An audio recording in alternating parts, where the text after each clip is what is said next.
What's something that's perfectly legal to do, but you're still a dick for doing it? Story 1. Smoking in public. I have asthma, and if I smell it, I have an attack. People cutting in line irritate me too. Talking at the movie theater. Double dipping in communal sauce. And don't even get me started about accessibility issues, where they follow the letter of the law, but miss the intent. Forgetting to shovel the snow off the curb cuts and clearing a path to the crosswalk bothers me too. They got it off the sidewalk as legally required, so they're done. Taking the handicapped bathroom stall or dressing room when other stalls are available is also rude, and it frustrates me a lot. If you haven't guessed, I'm a wheelchair user. I went out seeking clothes last weekend to wear to a performance, and had to wait because someone took the only big room. Looks aren't everything, and she may have genuinely needed the stall, but she was mortified to see I'd been waiting when she came out. I'm glad some things are accessible in society, but wow, do we have a ways to go. Stupid door opener buttons are often in the most inconvenient place possible. Parking lots are not well maintained. Also, who plants a nice row of trees in the center of a sidewalk with 2 feet maximum left on each side, and the bed around it is covered in gigantic rocks, so it's not like I could roll over the grass to get around the trees. The handicapped parking spots lead to this sidewalk. It's all legal a fike, but it is infuriating. Story 2. Pretending to be a press agency that brings the news, but in reality being an information censoring, slanderous propaganda machine with the sole purpose of intentional social engineering and the manipulation of the public opinion. Story 3. Ordering designer benzos, which is perfectly legal for research purposes only, but I actually take them like prescribed benzos since I can't find any doctor where I live that will prescribe me benzodiazepines because I am prescribed Suboxone. So I guess this is a pretty close answer to this question, hopefully. Story 4. I believe it is illegal, but cops don't police it, unfortunately, and that's those arse clowns that do 20 kilometers per h under the speed limit and completely oblivious to anything around them and haven't got the common decency or maybe intellect to pull off to the side, let cars pass and preferably get out of the car, cut your license up, walk away and never drive a car again. Story 5. Every day on my drive home from work, I have to exit the freeway at one particular spot. This spot is extremely busy and merges onto another freeway, so the line tends to pile up for over half a mile and take 5-10 minutes to get to the front. The amount of people who will ignore the line and just drive to the end, then either pull in as it begins to move or stop in an actual freeway lane and wait, makes me want to turn this perfectly legal merge into a perfectly illegal road rage incident. Story 6. My mother would drive on the shoulder of the freeway if there was any traffic. I always felt so embarrassed if I was with her. I'd comment on it and she'd roll her eyes at me, huff, and yell, "There's no sign saying I can't do this." Story 7. A postman in Australia's POV. People parking in front of their letterbox. People leaving garbage bins in front of letterbox. Arguing with postman when he can't leave a parcel at your door that requires a signature. I legally can't sign for your parcel. It's fraud. People who constantly park their cars on footpath. People taking up the whole width of shared, bicycle walking footpaths. People who don't empty their letterbox for a week or more.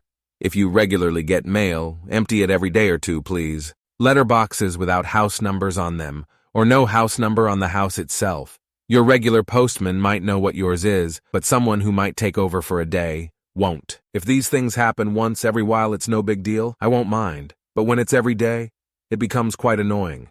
The only thing on this list that I won't be lenient on is the signature one. I know some of your posties might leave it there if you tell them, which is nice and all, but it is illegal if the parcel requires a signature. Not all parcels will require a signature, so those ones can be left. If possible, not everyone will be able to, but please make sure your letterbox is easily accessible for your postie. Some people might have very limited room as it is, so it can make it hard, which is understandable, but I've had people park their car, so their front bumper is at least 2-3 inches away from their letterbox, when they have an empty driveway big enough to park 2, maybe 3 cars.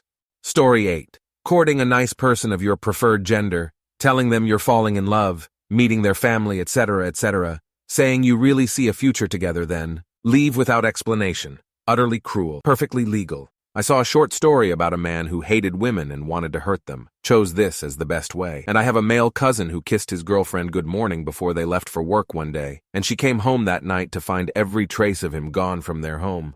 What a pruck, honestly. Story 9. Recording topless bathers at the beach. But I mean, hey, if you're in a public setting with your breasts out, People will look at you and take photos. Remember, you have no right to privacy in public apart from toilets and changing rooms. Even in my country, you can call the police and complain about pictures and video, but the police will just say, if you or anyone else, man, woman, child, grandpa, grandma, is in public, people can take photos of you. You can ask them to stop, but they don't have to, and any aggression shown towards the photographer will cause the complainer to be arrested on the spot. Story 10. In school, me and some buddies made a mini-group where everyone would make notes along the lines of, you were easy to find, or their house address, to people we knew. We also put notes saying, return to principal for prize, in places in semi-hidden spots. Story 11. Driving slower than the speed limit, not using blinkers, taking a parking space that you can obviously see the other person is about to pull into, using basic manners like please and thank you, cutting in front of someone in a waiting line, Jehovah's Witnesses knocking at your door, blowing smoke in someone's face while smoking.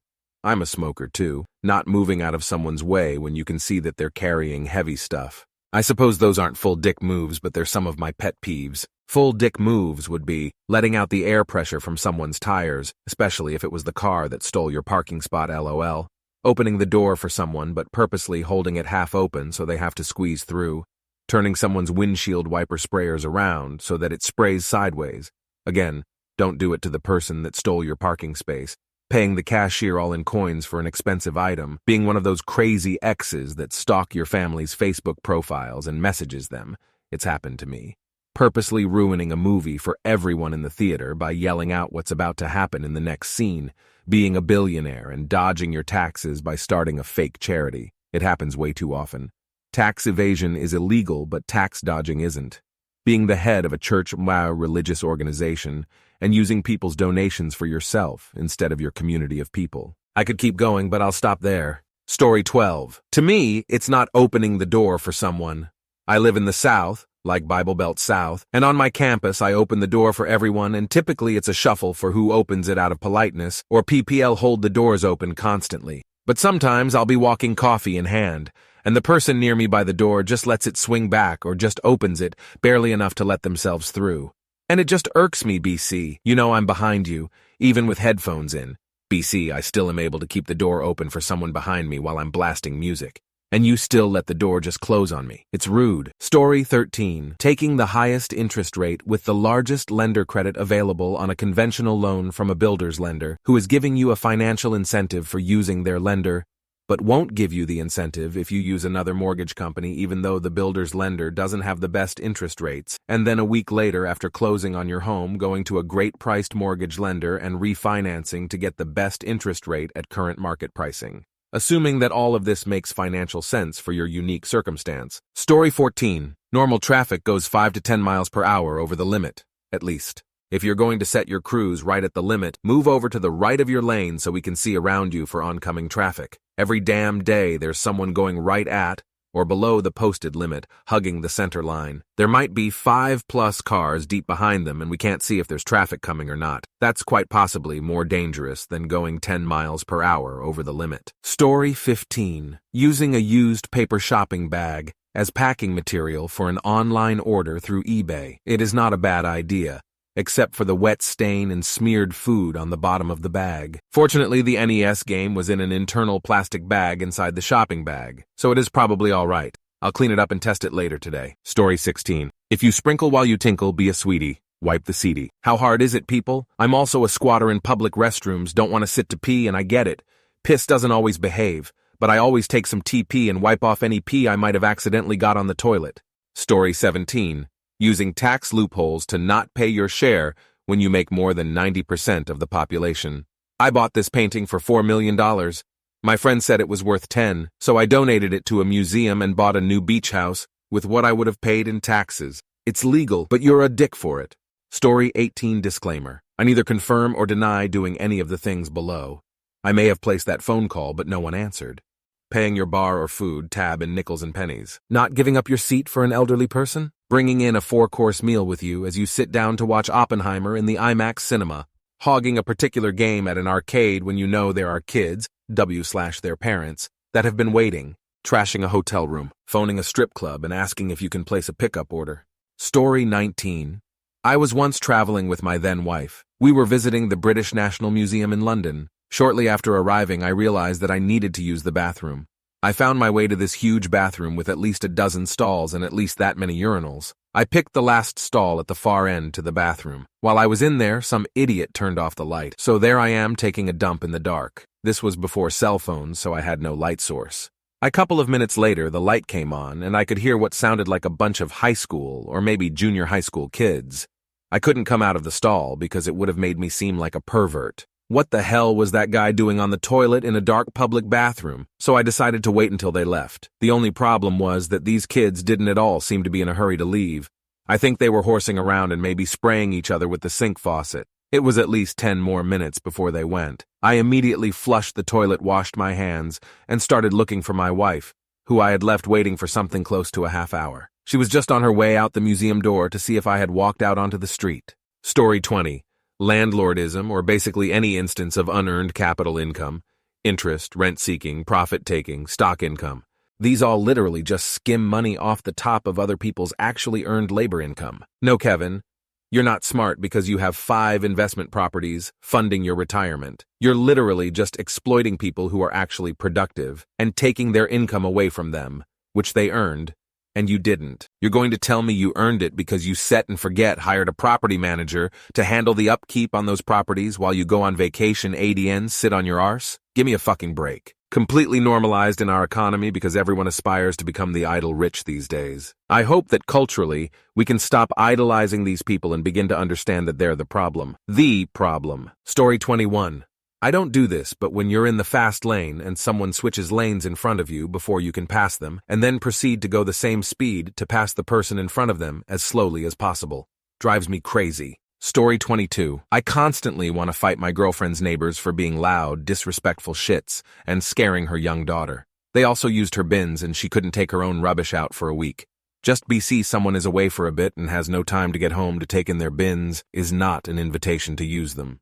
Story 23. Using accessible toilets. The one in my gym has a sign saying that no trace of reference to disability exclusivity. I use it because it has an actual shower, not one of those semi-open cubicles with a timer button. I know one day I'll be that dick that gets in the way of someone who genuinely needs that space, but I'ma just keep rolling the dice until that day comes. Story 24. Invading people's personal space. If we're in the same aisle in a store and I'm in front of what you want to grab, ask me to move, and I very happily will, probably with an apology.